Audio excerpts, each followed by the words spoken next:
A very good morning students. Students last class में हमने Chordata phylum की सब फाइलम वर्टिब्रेटा की फर्स्ट सुपर क्लास को डिटेल में डिस्कस किया था. दैट वाज पाइसेस, जिसमें ट्रू फिशेस आती हैं जो बोनी टाइप या कार्टिलेजिनस फिशेस होती हैं. आज की क्लास में हम मूव ऑन करेंगे सुपर क्लास टेट्रोपोडा की पहली class, that is class amphibia को हम इसमें रीड करेंगे. एम्फीबिया जिसमें कॉमनली आप जानते हैं फ्रॉग्स, टोड्स, ये सारे एनिमल्स आते हैं.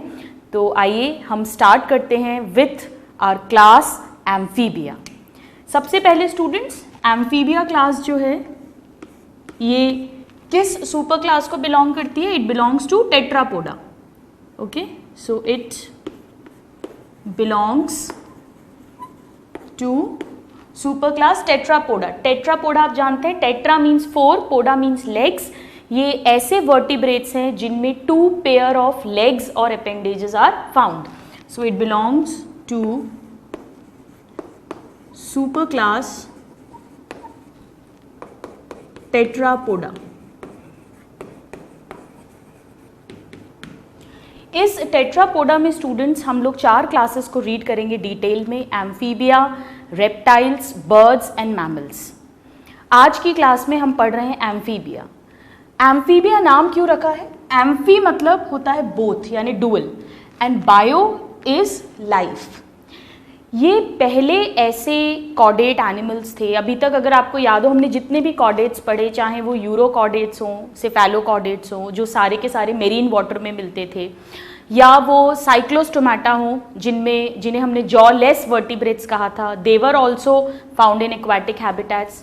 Then we read about Pisces, fishes, वो भी सारी की सारी एक्वाटिक थी.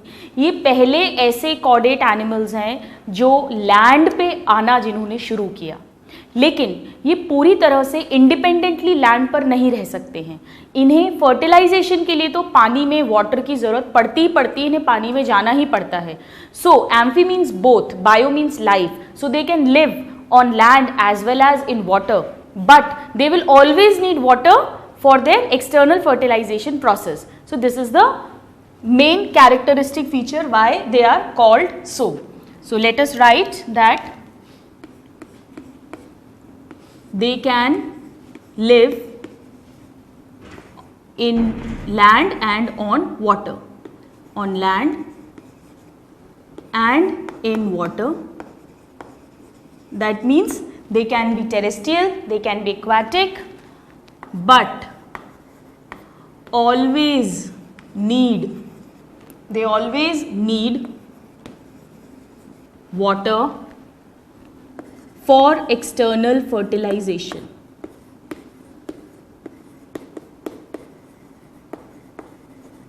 For external fertilization.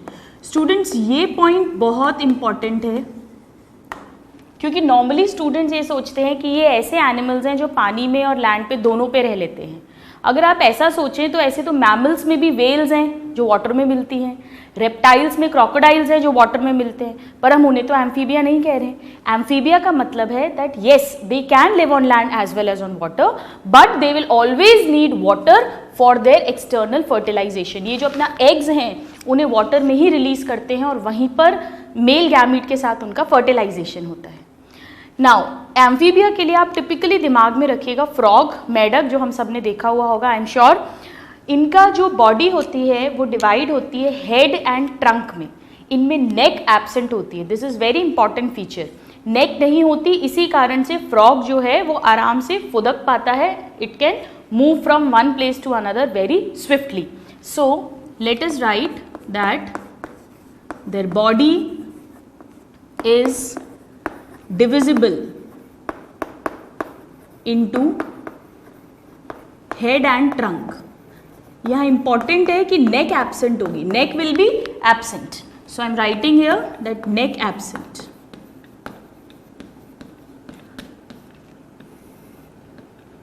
अब टेल जो है, पूंछ, वो इनमें मिल भी सकती है, नहीं भी मिल सकती है. So let us write that tail may be present,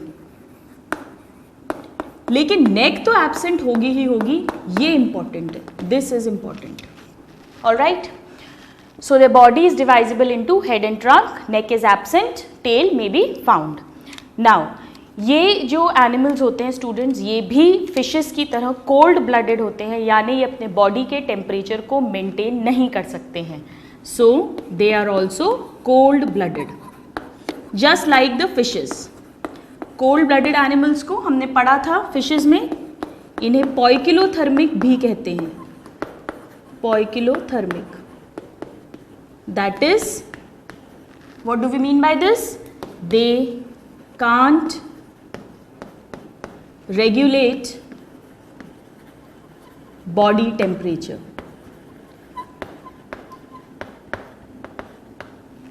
ये कैरेक्टर इसका बिल्कुल फिशेस की तरह है. नाउ ये जो एनिमल्स हैं स्टूडेंट्स, ये फिशेस की ही तरह एनएमनियोट्स होते हैं. एनएमनियोट्स क्या मतलब है एनएमनियोट्स का? एमनियन जो है ये एम्ब्रियो के चारों तरफ एक प्रोटेक्टिव लेयर होती है, एक प्रोटेक्टिव मेम्ब्रेन होती है, एम्ब्रियोनिक स्टेज में मिलती है. और फिशेस और एम्फीबियंस दोनों में ही ये लेयर एब्सेंट होती है, इसीलिए इन्हें कहते हैं एनएमनियोट्स.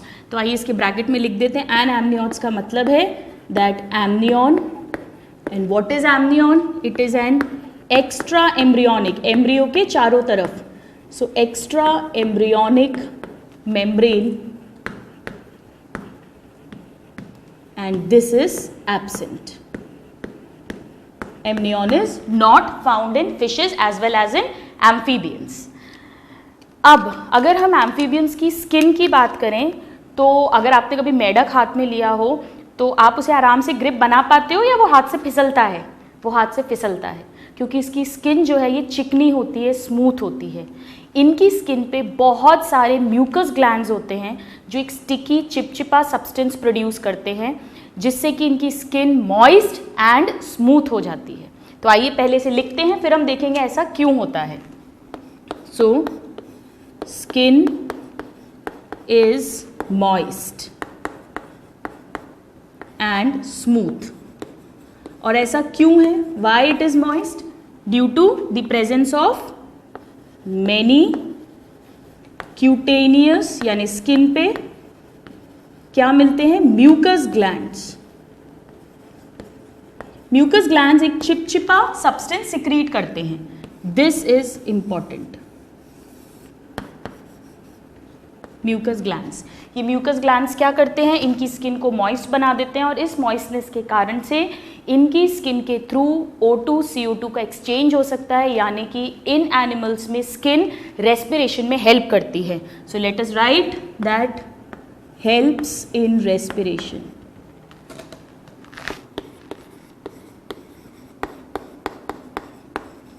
ये बहुत इंपॉर्टेंट है स्टूडेंट्स. हम हर क्लास में आगे लिखते जाएंगे कि किस में स्किन मॉइस्ट है और किस में स्किन ड्राई है. सो इनमें जो स्किन होती है that is moist due to the presence of mucous glands, and this moist skin helps in the respiration of amphibians. Now अगर आपको याद हो, फिशेस में हमने उनकी स्किन पे पढ़े थे कि स्केल्स प्रेजेंट होते हैं. जैसे शार्क में आपको याद है हमने पढ़े थे दांत की तरह शार्प प्लेकॉइड स्केल्स थे. बोनी फिशेस में साइक्लॉइड टिनॉइड स्केल्स थे. पर क्या मेढक की स्किन पे आपने कभी कोई स्केल्स देखे हैं? नहीं देखे हैं, क्योंकि इनकी जो स्किन होती है उसमें there are no scales present. This is very important question for your exams. So no scales on skin, ये कॉमनली पूछा जाता है. फिशेस में तो थे ही, रेप्टाइल, बर्ड्स, मैमल्स में भी स्केल्स किसी ना किसी फॉर्म में मिलते हैं, बट एम्फीबिया एक ऐसा क्लास है जिसमें स्केल्स नहीं होते हैं. ये आपको अच्छे से लर्न होना चाहिए. अब स्टूडेंट्स, ये हमने इसकी स्किन की बात करी. आइए अब हम इसके जनरल कैरेक्टर्स पढ़ते हैं. ऊपर से नीचे तक हम रीड करेंगे जैसा कि हमने फिशेस में किया था. तो सबसे पहले इसके स्कल की बात करते हैं. इनका जो स्कल होता है वो बिल्कुल हमारे स्कल की तरह होता है, डाइकॉन्डाइलिक. मैंने आपको बताया था लास्ट क्लास में, अगर आप आपके पीछे सर पे हाथ लगाएं इस जगह पर तो आपको यहाँ पे दो उभार फील होंगे.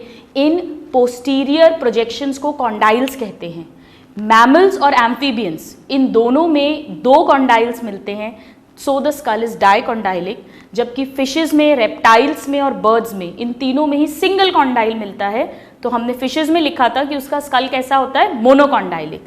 ये स्टूडेंट बहुत इंपॉर्टेंट कैरेक्टर है, वेरी इंपॉर्टेंट, क्योंकि इनसे ज़्यादा इवॉल्व्ड रेप्टाइल्स होंगे, बर्ड्स होंगे, लेकिन उनमें भी मोनोकॉन्डाइलिक स्कल ही मिलता है। मैमल्स की तरह सिर्फ एम्फीबिया में स्कल मिलता है। So this is a very important question. Okay, so let us write that they have a dicondylic school.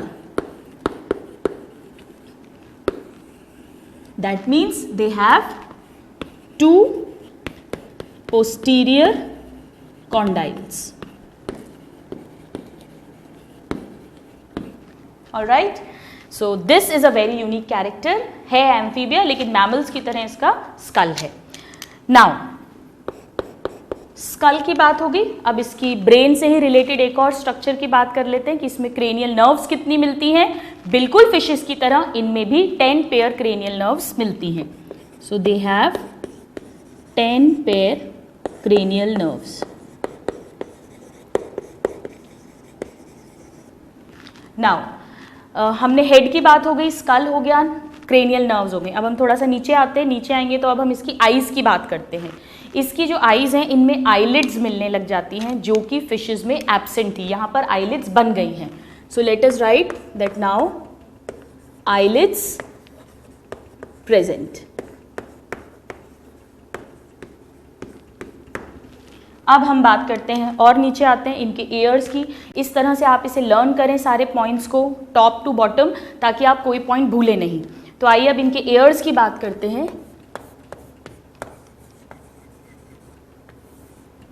Students, अगर आपको याद हो, हमने फिशेस में पढ़ा था कि इनमें केवल इंटरनल ईयर मिलता है, जबकि एम्फीबिया में इंटरनल ईयर तो मिलता ही है, जो मेन ईयर है जहाँ से हियरिंग एंड बैलेंसिंग का फंक्शन होगा, लेकिन इसमें अब मिडिल ईयर भी बन गया है। लेकिन एक्सटर्नल ईयर अभी नहीं बना। हमारे में ये जो है, दिस इज पिन्ना, और जहाँ पे आप लोग पिन से अपने कान का मैल निकालते होगे, that is external auditory canal. ये दोनों को मिलाकर हमारे में एक्सटर्नल ईयर बोलते हैं। एक्सटर्नल ईयर अभी तक एम्फीबिया में नहीं बना है। इंटरनल ईयर बन गया है और मिडिल ईयर बन गया है। फिशेस में केवल इंटरनल ईयर बना था। इनका जो मिडिल ईयर है, उसके जो लास्ट इनका जो स्ट्रक्चर है बाहर की तरफ, वो होता है ईयर ड्रम, जिसे हम कान का पर्दा बोलते हैं। अगर आप एक पेन लें और आपके कान में, बिल्कुल भी एक्सपेरिमेंट किसी भी को भी करना नहीं है, अगर आप घुसाते जाएंगे तो जिस पतली सी मेम्ब्रेन को अगर आपने पियर्स कर दिया, जिसके बाद आपको कुछ सुनाई नहीं देने वाला, उसे कहते हैं कान का पर्दा, ईयर ड्रम। ये फट जाएगा। ओके, सो इनमें ईयर ड्रम तक ईयर बना है, from inside two ear drum, but जो एक्सटर्नल ईयर है वो कंप्लीटली एब्सेंट है। सो हम लिख देते हैं कि इनका जो ईयर है वो 2 पार्ट्स हैं उसमें।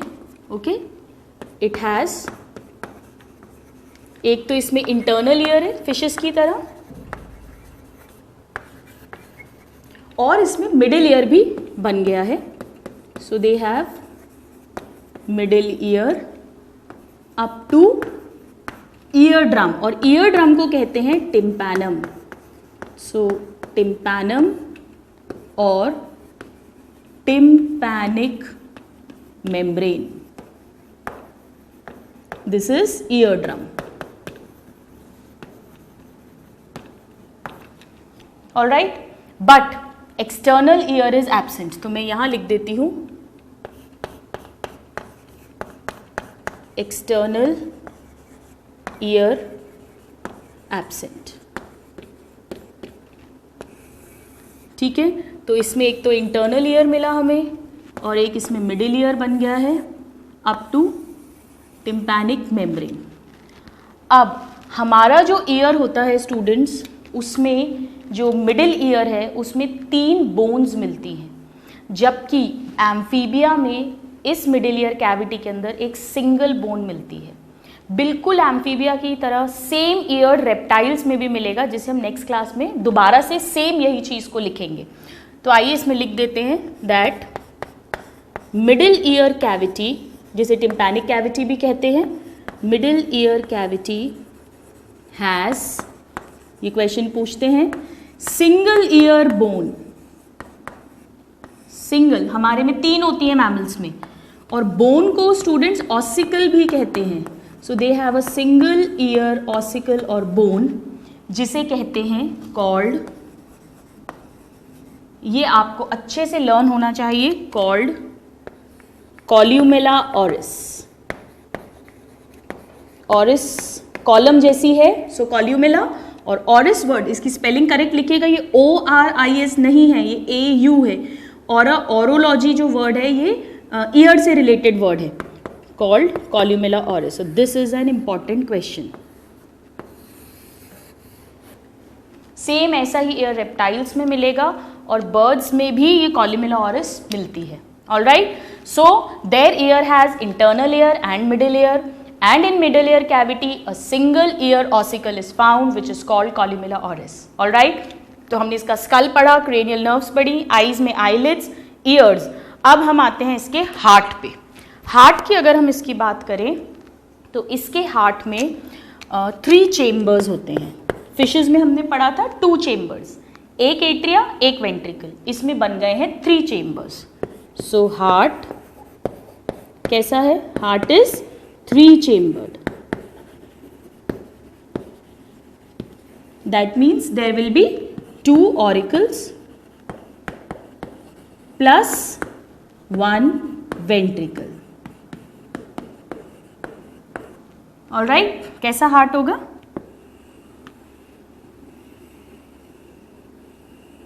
ऑरिकल्स तो 2 हो गए हैं, डिवाइड हो गए हैं ये। This is auricle right and this is left and this is a single ventricle. इसमें कोई डिवीजन अभी तक नहीं हुआ है, तो 3 ही चेम्बर्स हैं, 1 2 एंड ये पूरा 3। Alright, so their heart is 3 chambered. Heart से ही रिलेटेड, सर्कुलेशन सिस्टम से ही रिलेटेड, आइए हम यहीं पर लिख लेते हैं कि इनके आरबीसीज कैसे होंगे। बिल्कुल फिशेस की तरह इनके आरबीसी में भी न्यूक्लियस मिलता है, so RBC is nucleated. Alright, now हमने इसका सर्कुलेटरी सिस्टम पढ़ लिया। अब थोड़ा सा और नीचे आते हैं, हम इनके रेस्पिरेशन के बारे में रीड करते हैं। हमारी लंग्स आ जाती हैं, तो यानी हमें याद रखना है कि हमें अब क्या पढ़ना है, रेस्पिरेशन पढ़ना है। इनमें स्टूडेंट्स जो रिब्स हैं, पसलियां जिन्हें कहते हैं, वो अभी तक नहीं बनी हैं, so they do not have ribs. सो आइए मैं लिख देती हूँ यहाँ पे, let us write that ribs absent. ये रिब्स आगे रेप्टाइल्स में बनेंगे। आप लोग इसको नोट डाउन करिए, फिर हम इसका रेस्पिरेशन पढ़ते हैं। Alright students, so ribs are absent in amphibians. Now let us talk about their respiratory system, how respiration happens.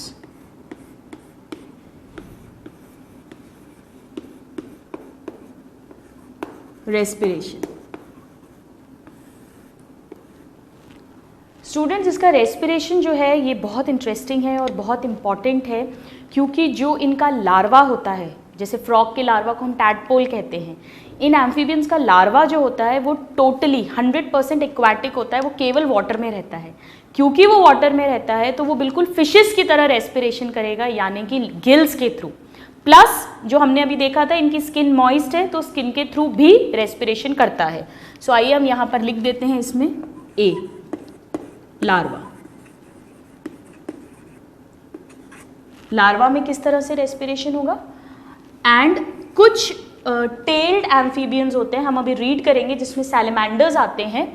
So larvae and tailed amphibians.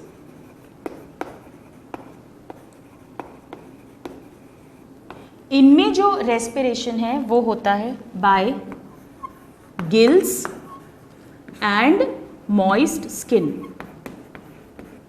क्योंकि ये कैसे होते हैं, लार्वा टोटली एक्वाटिक होते हैं, और एक्वाटिक होते हैं so they will respire by gills and skin. ठीक है, लेकिन जब ये लार्वा से अडल्ट्स बनते हैं, सो इन अडल्ट एम्फीबियंस, अडल्ट्स जो होते हैं ये लैंड पे आके रहने लगते हैं, और जब ये लैंड पे रहते हैं तो अब गिल्स इनके रेस्पिरेशन में मदद नहीं कर सकते हैं, तब इनमें लंग्स डेवलप हो जाते हैं बिल्कुल हमारी तरह। तो हम यहाँ पे लिख देते हैं that in adults they will respire by lungs end of course ये मॉइस्ट स्किन तो है अभी भी, एंड मॉइस्ट स्किन। ये बहुत इंपॉर्टेंट है, ये आपको अच्छे से लर्न होना चाहिए।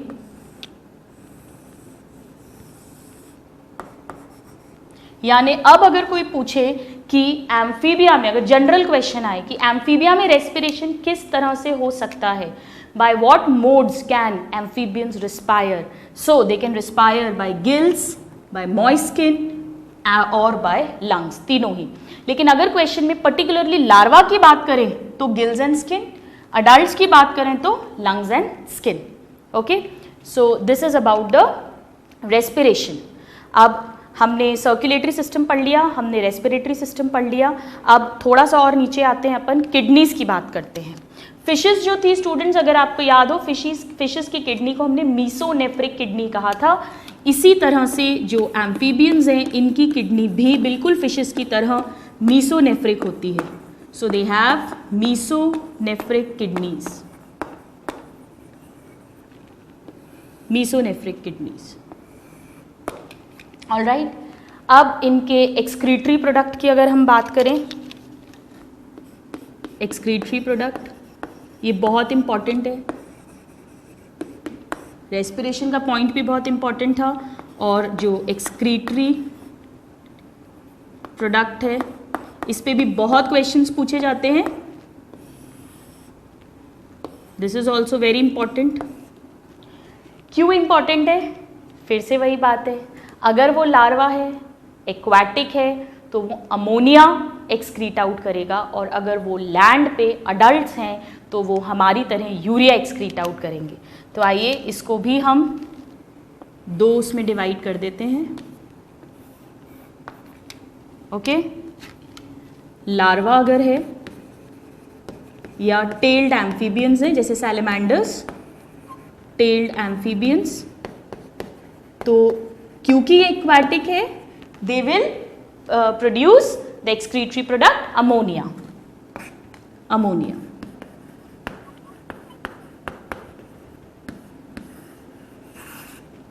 और अडल्ट्स जो हैं बी, adults their main excretory product is urea.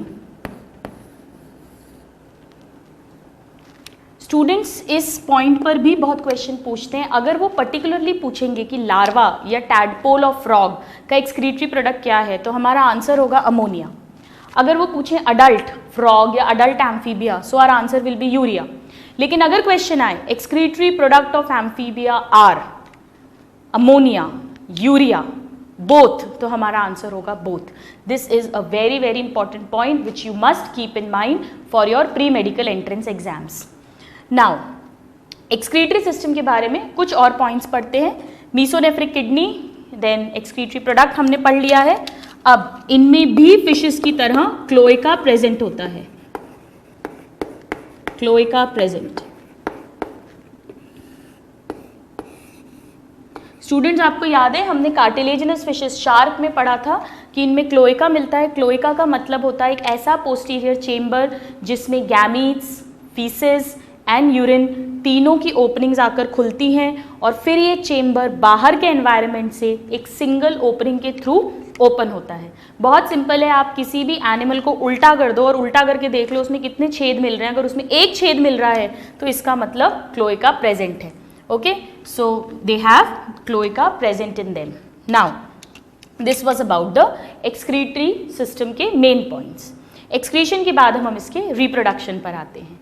इनमें जो रिप्रोडक्शन होता है वो, let's talk about reproduction. Reproduction में हम हमेशा सबसे पहले पढ़ते हैं कि वो यूनिसेक्सुअल है या बाइसेक्सुअल है।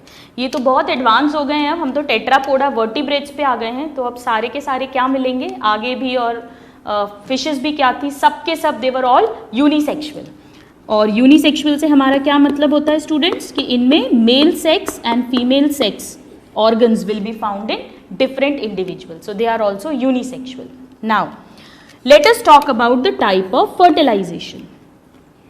अगर आपने कभी फ्रॉग्स को नोटिस किया हो तो बारिश के टाइम पे जो फ्रॉग्स होते हैं वो पानी में सब जाने लग जाते हैं, क्योंकि जो स्पर्म है और एग है यानी मेल और फीमेल गैमीट है उन दोनों को ही फ्रॉग वाटर के अंदर छोड़ते हैं और वहाँ पर उनका फर्टिलाइजेशन होता है. So the fertilisation is outside the body which is called external fertilisation. So they show external fertilisation in water. In water. All right. Now let's talk about type of parity.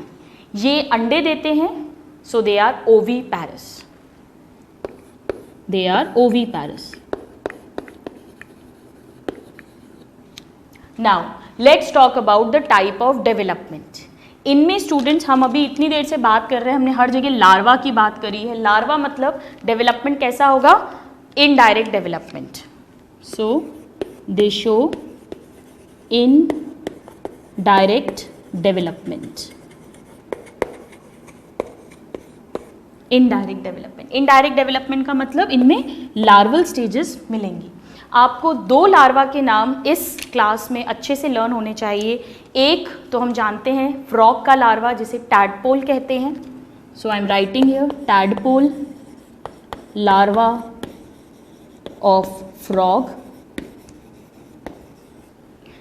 एक और example हमें learn होना चाहिए students, अभी हम इसके classification में देखेंगे. एक सैलेमेंडर है जिसे एम्बायस्टोमा कहते हैं, उसमें जो लार्वा है उसे एक्सोलॉटल लार्वा स्टेज कहते हैं. ये आपको अच्छे से लर्न होना चाहिए.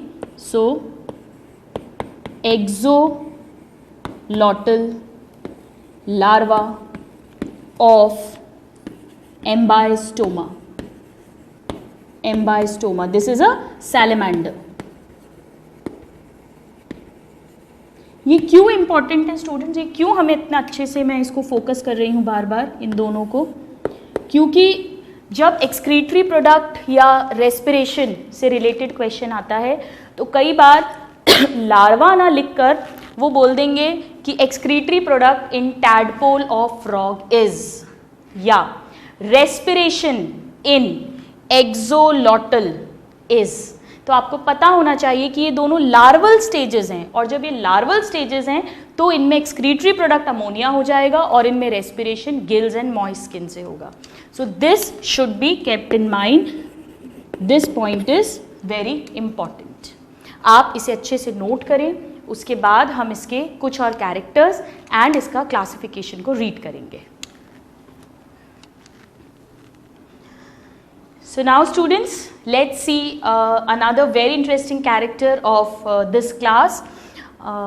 जो मेढक होते हैं, जो एम्फीबियंस होते हैं स्टूडेंट्स, वो विंटर्स के टाइम या समर्स के टाइम एक डॉर्मेंट पीरियड में चले जाते हैं. They go to winter sleep and summer sleep. सर्दियों में भी सो जाते हैं, that means they go into dormant period to preserve themselves, to protect themselves from excessive cold, and summers के टाइम पे to protect themselves from excessive heat. आपने जैसे सुना होगा polar bears जो होते हैं वो winters के टाइम पे they go to winter sleep, they go for hibernation. इसी तरह से amphibians जो होते हैं वो भी they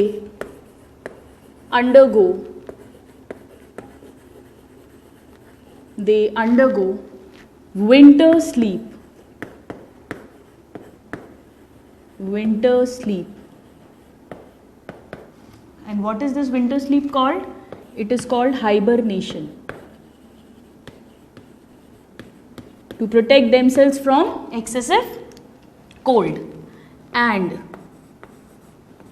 summer sleep.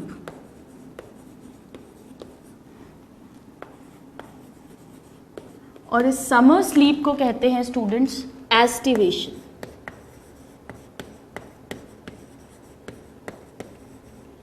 ये दोनों ही क्या हैं? डॉर्मेंट पीरियड्स हैं. Dormant means the animal is not active during this time. ये बहुत इंपॉर्टेंट है आपके क्वेश्चंस के पॉइंट ऑफ व्यू से. क्वेश्चन आता है समर स्लीप इज कॉल्ड या winter sleep is called. So you should not gate confused. Summer sleep को एस्टिवेशन कहते हैं और विंटर स्लीप को हाइबरनेशन कहते हैं. इसको याद रखना बहुत सिंपल है. हम सब बचपन से पढ़ते आए हैं कि पोलर बियर हाइबरनेशन शो करते हैं. और पोलर बियर्स कहाँ रहते हैं? एंटार्क्टिका, आर्कटिक रीजन में रहते हैं, भयंकर बर्फ वाली जगह पे. तो वो ऑब्वियसली कब डॉर्मेंट पीरियड में जाएंगे? विंटर्स में जाएंगे. तो पोलर बियर की विंटर स्लीप को क्या कहते हैं? हाइबरनेशन. तो यहाँ भी विंटर स्लीप क्या है? हाइबरनेशन. और दूसरी वाली जो स्लीप है समर स्लीप, वो हो गई aestivation.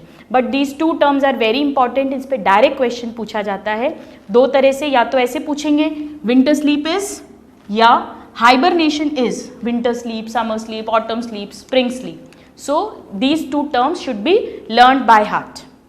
So these are the general characters of amphibia class. अब हम move on करेंगे about the classification of this class. So let us write down the classification.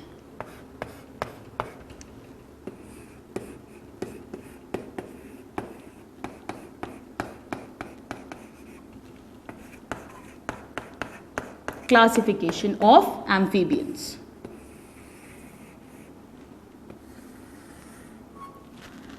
इस क्लास को हम लोग 3 ऑर्डर्स में डिवाइड करते हैं. So let us first see what these orders are. 1, 2 and we'll write here the third one. कुछ amphibians ऐसे होते हैं जिनमें लिम्स नहीं मिलते. हालांकि हमने इन्हें टेट्रापोडा में क्लासिफाई किया है. टेट्रापोडा का मतलब ही है जिनमें 2 पेयर या 4 लेग्स होंगे, लिम्स होंगे. लेकिन फिर भी कुछ एम्फीबियंस हैं जिनमें लिम्स नहीं मिलते हैं. They are limbless amphibians and that order is called, ये ऑर्डर्स हैं, they are divided into 3 orders. So that order is called Apoda. A means absent and poda means legs. So they do not have legs or limbs. In apoda का एक और नाम है, they are also called gymnophiona.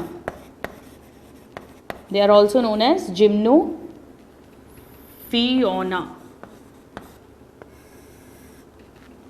Alright, क्या है इसका characteristic feature? आइए लिख लेते हैं. Number 1, they are limbless. Direct question पूछते हैं which one of the following is a limbless amphibia. So they are limbless amphibians.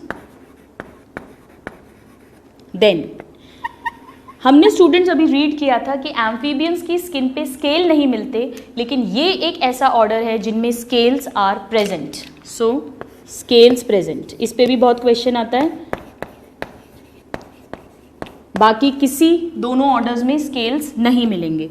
So scales are present and they are limbless. These both the points are very important. And now let us write down the example. The example is, we have to learn a single example and that is Ichthyophis.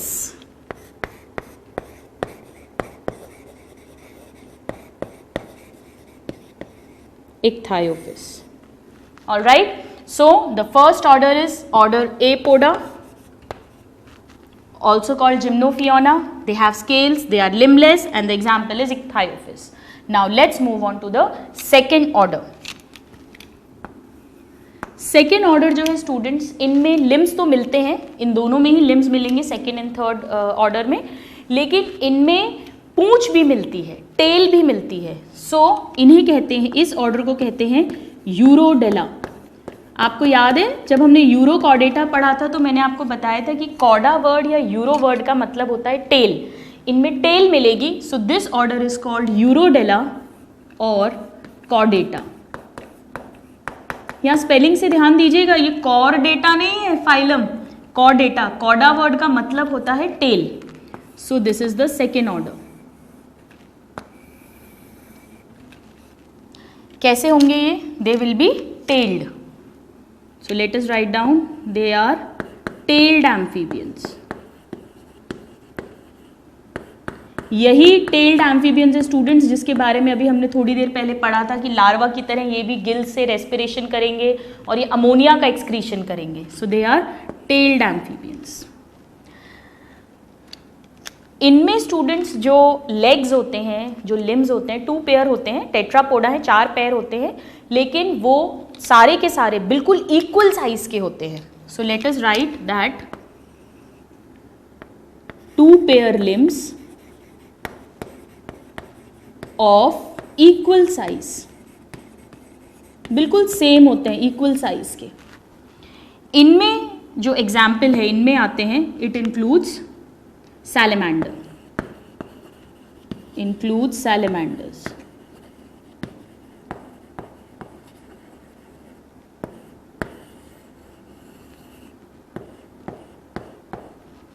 All right, so limbs are of equal size and all the salamanders are the members of this order. कुछ salamanders के नाम हमें याद होने चाहिए जिन पे question पूछा जाता है. Number 1, they are very important. This should be learned by heart. पहला salamander है Proteus. Proteus. इसे cave salamander भी कहते हैं. Cave salamander. Now, number 2 is Necturus. इस पे बहुत क्वेश्चन पूछते हैं नेक्ट्यूरस पे, सभी इंपॉर्टेंट है बट इस पे काफ़ी क्वेश्चन पूछते हैं. नेक्ट्यूरस को मड पपी बोलते हैं या वाटर डॉग. ये जिस तरह से दिखते हैं उस बेसिस पे इनके कॉमन नेम्स हैं, मड पपी और water dog. Now the third one is, it is called Amphiuma. ये बहुत इंपॉर्टेंट है. एम्फियूमा को कॉन्गो ईल कहते हैं. और ये क्यों इंपॉर्टेंट है, मैं इस पे डबल टिक लगा देती हूँ, क्योंकि जितने भी एनिमल्स में, कॉर्डेट्स में आरबीसी मिलेंगे उनमें से सबसे बड़ा आरबीसी रेड ब्लड सेल जो है वो इसी एम्फियूमा का होता है. So they have largest RBC. ये कॉमन क्वेश्चन है, हम जब आरबीसी पढ़ेंगे तब भी हम इसे लिखेंगे दोबारा से. So they have largest RBC. And now the fourth one which is called एम्बाइस्टोमा.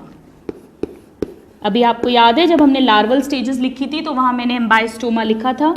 एम्बाइस्टोमा को टाइगर सैलेमेंडर भी कहते हैं, शेर salamander. This is tiger salamander. This is also very important. इसमें मिलेगा हमें एक्सोलॉटल लार्वा. ओके, और इसमें स्टूडेंट्स हमें मिलता है paedogenesis. Now this is very important, इसीलिए इस पे बहुत क्वेश्चन पूछते हैं. Paedogenesis, what do we mean by paedogenesis? Paedogenesis का मतलब होता है जब नॉर्मली आप जानते हैं कि लार्वा रिप्रोड्यूस नहीं कर सकता. रिप्रोडक्शन किस में होगा? अडल्ट फॉर्म में होगा. लेकिन जब लार्वा में भी रिप्रोडक्शन होने लगे, यानी इनकी सेक्सुअल मैच्योरिटी जो है वो इनकी जो सोमैटिक मैच्योरिटी है, जो बॉडी की स्ट्रक्चरल मैच्योरिटी है, उससे फास्ट है, तो लार्वा में ही रिप्रोडक्शन होने लग जाता है, तब उस फिनोमेना को कहते हैं पीडोजेनेसिस. तो हम यहाँ लिख देते हैं, क्या मिलेगा इसमें? Reproduction in larva. Reproduction in larva. All right. So these are the 4 examples of salamanders which we should learn by heart. और स्टूडेंट्स इस क्लास का एक और कैरेक्टर जो है, जो मैं अब आपको लिखवा रही हूँ, हमने पढ़ा था कि इनमें लार्वा की तरह कैरेक्टर्स मिलते हैं. लार्वा की तरह ये भी गिल से रेस्पिरेशन कर रहे हैं, लार्वा की तरह ये भी अमोनिया एक्सक्रीट कर रहे हैं. तो इस फिनोमेना को कहते हैं neoteny. So neoteny phenomena. phenomenon. Neo means new, teny means retain. ये लार्वल कैरेक्टर्स को रिटेन करते हैं, यानी हो तो अडल्ट गए हैं लेकिन अभी भी लार्वा की ही तरह ये गिल से रेस्पिरेशन कर रहे हैं और अमोनिया का एक्सक्रीशन कर रहे हैं. So what do we mean by this? It is retention of larval characters. All right, so this is the second order of class Amphibia, the tailed amphibians which have limbs of equal size, and they show neoteny, and this includes all the salamanders. Now let us move on to the third and largest order of this class. Third order को कहते हैं Anura.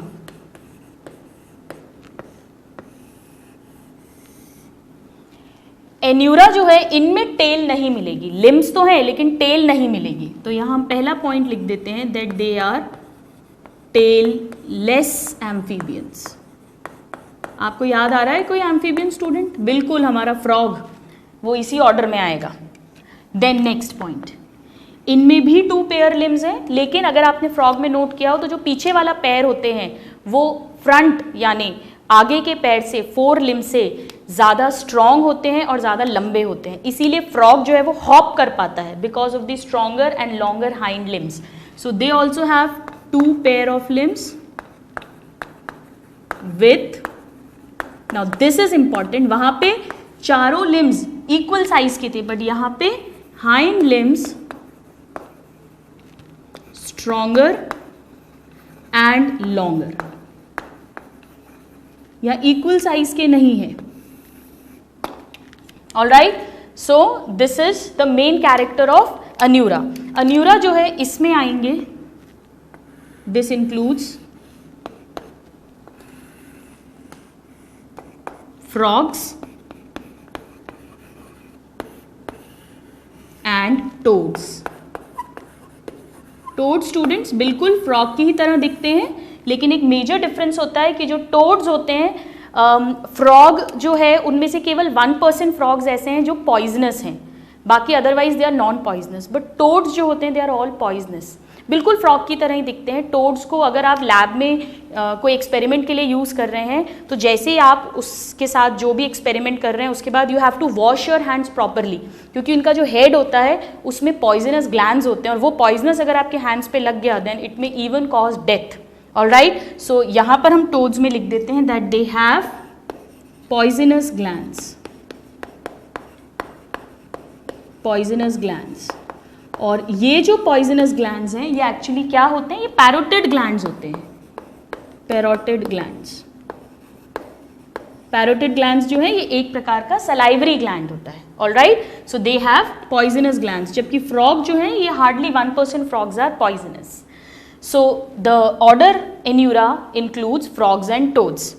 अब इसमें students हमें कुछ frogs and कुछ toads के नाम अच्छे से लर्न होने चाहिए जिन पे क्वेश्चन पूछा जाता है. पहला जो हमारा कॉमन फ्रॉग है, जो हम घर में जिस मेढक को देखते हैं, it is called Indian bull frog. Bull क्यों? क्योंकि अगर आपने देखा हो तो उसमें बुल मीन्स बैल, बैल की तरह से कुबड़ जैसा निकला रहता है, हम्प निकला रहता है. सो इंडियन बुल फ्रॉग, और इसका जूलॉजिकल नेम है राना टिग्रीना. इसे हम डिटेल में रीड करेंगे अलग चैप्टर में. So this is the first frog which we should know by heart. Now the second frog, एक frog है students जिसको tree frog बोलते हैं, that is hyla. So hyla which is the tree frog.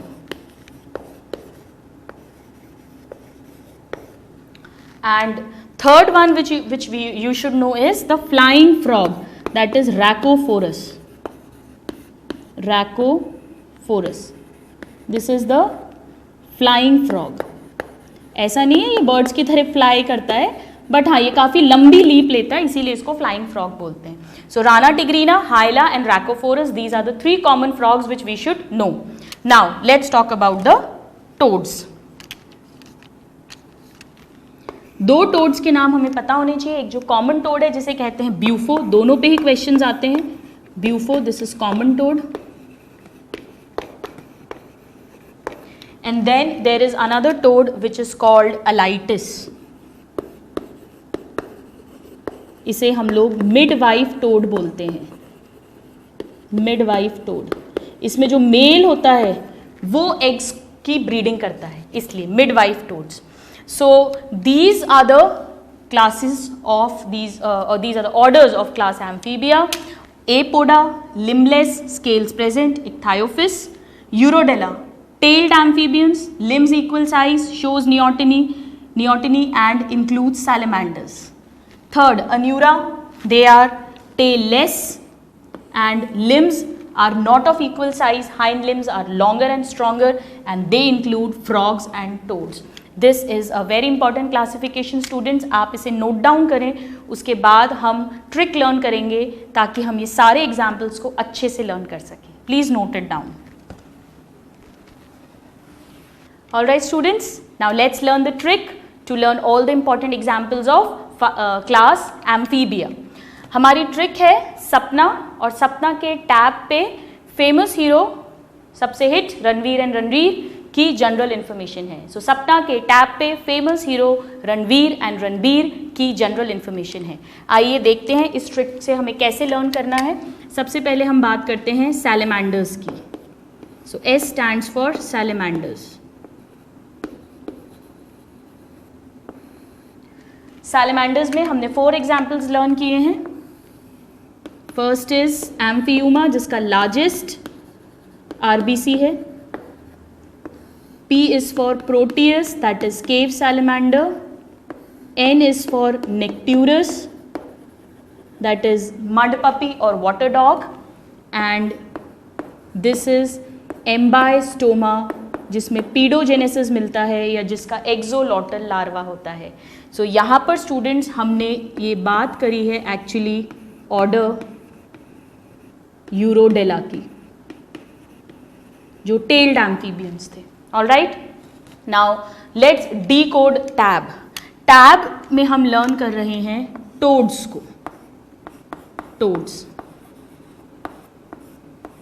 Toads में हमने 2 examples पढ़े हैं students. एक Alytes that is midwife toad and Bufo that is common toad. Okay, now let's move on to frogs. Frogs में हमने 3 frogs पढ़े हैं. पहला tree frog that is Hyla. So this is Hyla. Ranveer R. This stands for Rhacophorus which is the flying frog. So Rhacophorus. And Ranbir Kapoor का R जो है that is for Rana tigrina which is the common Indian bull frog. Rana tigrina. और ये जो toads हैं students और frogs हैं ये दोनों ही मिलाकर आएंगे 3rd ऑर्डर में, जिसमें टेल लेस एम्फीबियंस को हमने स्टडी किया था जिनके hind limbs were longer and stronger, और इस ऑर्डर को कहते हैं this is order Anura. So these are all the examples of the order Anura. And now general information को भी हम डिकोड कर लेते हैं. जनरल इन्फॉर्मेशन में G स्टैंड्स फॉर जिम्नोफियोना. इसमें हम जिम्नोफियोना ऑर्डर की बात कर रहे हैं. जिम्नोफियोना ऑर्डर जो है इसमें स्केल्स मिलते हैं स्टूडेंट्स और ये लिम्बलेस होते हैं, और इसका एग्जाम्पल हमने पढ़ा है इक्थायोफिस. So this is the trick to learn all the examples of amphibian class. सपना के टैब पे famous hero Ranveer and Ranbir की general information है. With this we have completed the class Amphibia of Tetrapoda superclass of vertebrates. Next class में हम deal करेंगे with class Reptilia जिसमें reptiles included होते हैं. इसको आप अच्छे से learn करें. Till then, happy learning and have a good day. Thank you.